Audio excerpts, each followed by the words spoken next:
Can I just say, quite a few years ago, after leaving school, I floated, or as they might say today, transitioned between what turned out to be a series of mind-numbing, dead-end, soul-destroying, and above all, slave labour jobs. I had no clue about my future career path, and my prospects were, at best, mediocre in the extreme.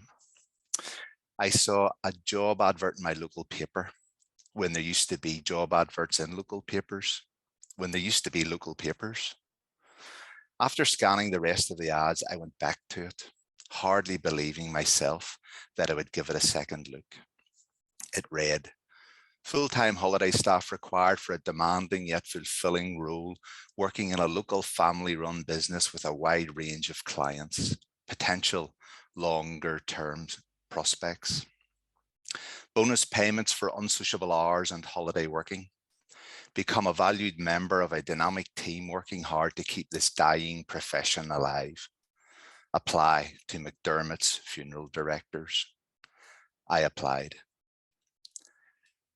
I had a black suit that my gran had bought for me, telling me it would do for weddings, funerals, and baptisms, or if I got myself killed young, like lots of young ones do nowadays with drink and drugs and sex. At least my parents had something to bury me in. My dad loaned me his black overcoat for the interview, although to be fair, it wasn't really an interview. I turned up on time in a black suit with a black overcoat. Job done. Can you start tomorrow? The holiday working was over the Christmas period, which I subsequently found was a busy time of the year for the reapers, as I affectionately but privately called them. Mr. McDermott drew up the Christmas period on-call rota and gave me the 25th at 1 minute past midnight until 12 midday on-call shift, along with Big Billy. Big Billy's kids were grown up and had moved away, so he didn't need to be there first thing in the morning. Nor did I. I didn't have any kids. Well, not that I knew of anyway. As I used to say to my mates, well, I did know. I remembered the basic reproduction lesson in biology and was quite certain that I couldn't possibly have had any kids. Our first call out was at 8:30 a.m. to a farmhouse on the edge of town. Billy collected me. When we arrived, a police car was in the yard. We went inside and Billy talked to the police officer dealing with the death. The other two officers were sitting at the kitchen table. Billy told me to wait while he talked to the family and assessed what we needed to remove the deceased. I said hello to the two officers. They were friendly and chatty. They said it looked like a suicide. A lad 1 year older than me had been out with his mates the night before, had come home, presumably drunk, and made that mess, as they pointed to the kitchen worktop left of the sink. There were 7 mixed-size glasses lined up and touching each other, containing various amounts of a thick-looking brown substance, which I later found to be paraquat, a weed killer, dangerous to humans. The substance had been spilled over the worktop, down the kitchen unit doors, and onto the floor of the kitchen, indicating the person pouring was possibly drunk when doing it. I sat with the officers and they discussed how tragic it was, not only for the boy, but his family, especially on Christmas morning.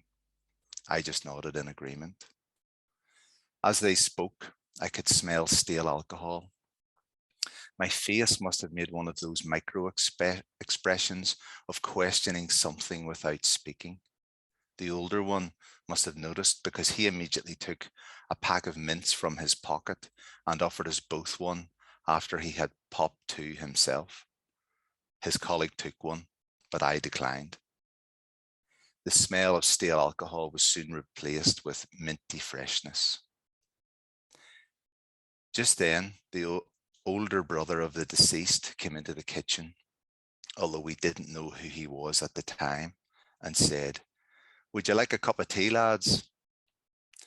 The two officers eagerly accepted, but I declined on account of being a hardcore dilute juice water drinker. The brother reached into the sink and lifted out a dishcloth, ran it under the tap for a few seconds, wrung it out, and then proceeded to wash down the worktop to the right of the sink, away from the glasses. The dishcloth quickly became discoloured from him wiping the paraquat-flavoured cat paw prints, which had been made all over the work surface, presumably during the night. He then reached back into the sink and lifted two mugs that must have been used the previous night and had been set in the sink for washing. He turned the tap on again and washed them out with the brown dishcloth, set them on the worktop, and poured the tea. The three of us had begun watching the cleaning process, and although prior to that morning, I would not have described myself as the cleanest, having once been on a 4-day scout camp and forgotten my spare pants. So my routine was front to back, inside out, back to front for that 4 days. Even I knew something was wrong with what was unfolding in front of us. I was in the clear because I had declined the tea, but the look on the faces of the two officers was as if their boss had told them they were having to take the deceased to the hospital mortuary in their own car, or worse still, they weren't getting paid double shift rate for working Christmas Day. I focused on their faces, knowing that the tea would be delivered at any moment. They glanced at each other, saying, "I don't know what," with their eyes, but it looked like. The younger cop, "Oh my God, what are we going to do?" The older cop, "Now settle, don't make a scene." The younger cop, "I can't drink that." The older cop, "Don't drink it. Just sit with it in front of you and wait until he leaves the room, then we'll pour it away."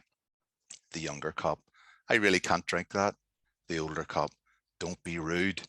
Just say thank you when it comes." The younger cop, "I don't feel well." The older cop, "You don't look well. You better not be sick." The younger cop, "I feel sick." The older cop, "If you feel sick, just go out to the car. I'll cover here."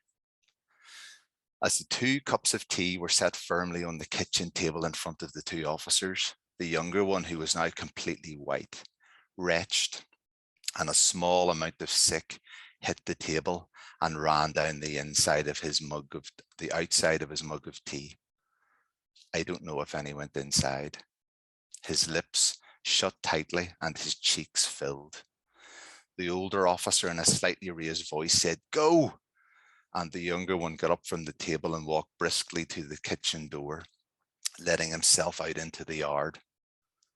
Amidst the sound of the loud and repetitive hurling, just outside the back door, the older officer apologized to the tea maker and tried to explain that his colleague had worked late that last night and must have eaten something that didn't agree with him, or drank something, I thought. The tea maker, who seemed unfazed by the events, lifted the same dishcloth and wiped the table and the side of the mug clean, saying, "I'll leave his tea in case he comes back."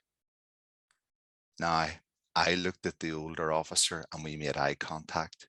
I was screaming silently, "WTF, this is mad." He winked at me.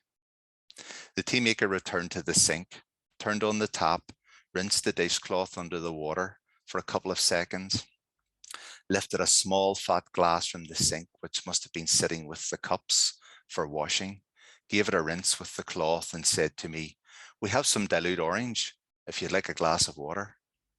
My eyes must have looked like 2 saucers because the older cop gave me a little kick under the table. "No thanks," I replied. "I know you lads are working and all, but could I offer you a wee whiskey, seeing as it's Christmas?" He paused, then quietly, "The last Christmas this family will ever have. I never trained as an undertaker. I never took another Christmas job, and I still don't know what I want to do." Thank you. Well, thank you. Thank you so much. That was fantastic. Where are you joining us from, Alan? Remind me. Oh, I'm just up on the north coast in Northern Ireland.